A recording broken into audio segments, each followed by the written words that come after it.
लालू परिवार और बिहार सरकार के बीच अब 10 सर्कुलर रोड बंगले को लेकर टकराव खुलकर सामने आ गया है। भवन निर्माण विभाग ने एक बार फिर पूर्व मुख्यमंत्री राबड़ी देवी को सरकारी आवास खाली करने का नोटिस भेज दिया है, लेकिन राबड़ी देवी ने दो टूक कह दिया है कि वह बंगला खाली नहीं करेंगी। इतना ही नहीं, उन्होंने मुख्यमंत्री सम्राट चौधरी को खुली चुनौती देते हुए कहा है कि अगर सरकार को बंगला खाली कराना है तो पूरी फोर्स लेकर आए। हम तो चाहते हैं कि सम्राट चौधरी पूरा बिहार के फोर्स बुला के आ हमारा 10 नंबर खाली करा दे। हम नहीं खाली करेंगे, आवे हमारा सामने। दरअसल 10 सर्कुलर रोड का यह बंगला पूर्व मुख्यमंत्री कोटे के तहत आवंटित आवास है। साल 2005 से लालू परिवार इसी बंगले में रह रहा है, लेकिन वर्तमान में राबड़ी देवी बिहार विधान परिषद में नेता प्रतिपक्ष है। इस हैसियत से उन्हें हार्डिंग रोड स्थित आवास संख्या 39 आवंटित किया जा चुका है। इसके बावजूद वह अब तक नए आवास में शिफ्ट नहीं हुई है। उधर भवन निर्माण विभाग ने 10 सर्कुलर रोड का बंगला मंत्री नरेंद्र किशोर राम को आवंटित कर दिया है। मंत्री आवास खाली होने का इंतजार कर रहे हैं। इसी वजह से विभाग ने राबड़ी देवी को आवास खाली करने का निर्देश देते हुए नोटिस जारी किया है। 10 सर्कुलर रोड सिर्फ एक सरकारी बंगला नहीं, बल्कि लालू परिवार की 2 दशक पुरानी राजनीतिक और पारिवारिक यादों का केंद्र भी रहा है। लालू यादव के बच्चों का बचपन इसी बंगले में बीता। परिवार के कई बड़े राजनीतिक फैसले और पारिवारिक समारोह इसी आवास से जुड़े रहे हैं। यही वह बंगला है जहां से तेज प्रताप यादव और तेजस्वी यादव की राजनीति में एंट्री हुई थी, लेकिन अब इस आवास को लेकर सियासत तेज हो गई है। राबड़ी देवी ने साफ कहा है कि वह बंगला खाली नहीं करेंगी।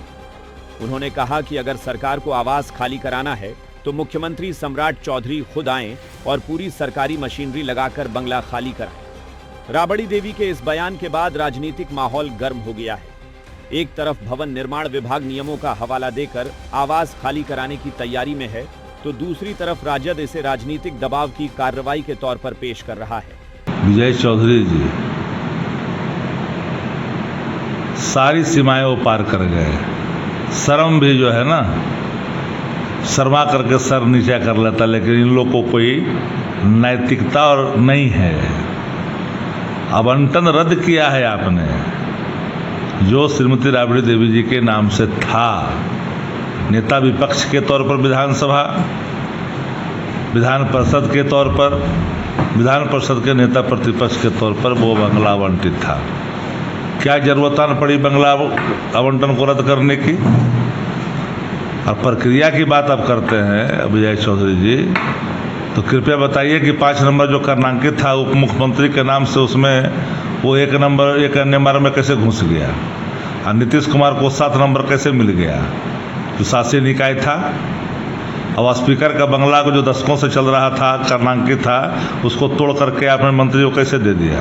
कहाँ इसमें वो कह रही है, इसमें तो जो कानून है, जो नियम है, उसके हिसाब से काम होता है और सब लोगों को नियम कानून का पालन करना चाहिए। तो ऐसे में भारतीय जनता पार्टी पूर्व मुख्यमंत्री का मान सम्मान का ख्याल रखे।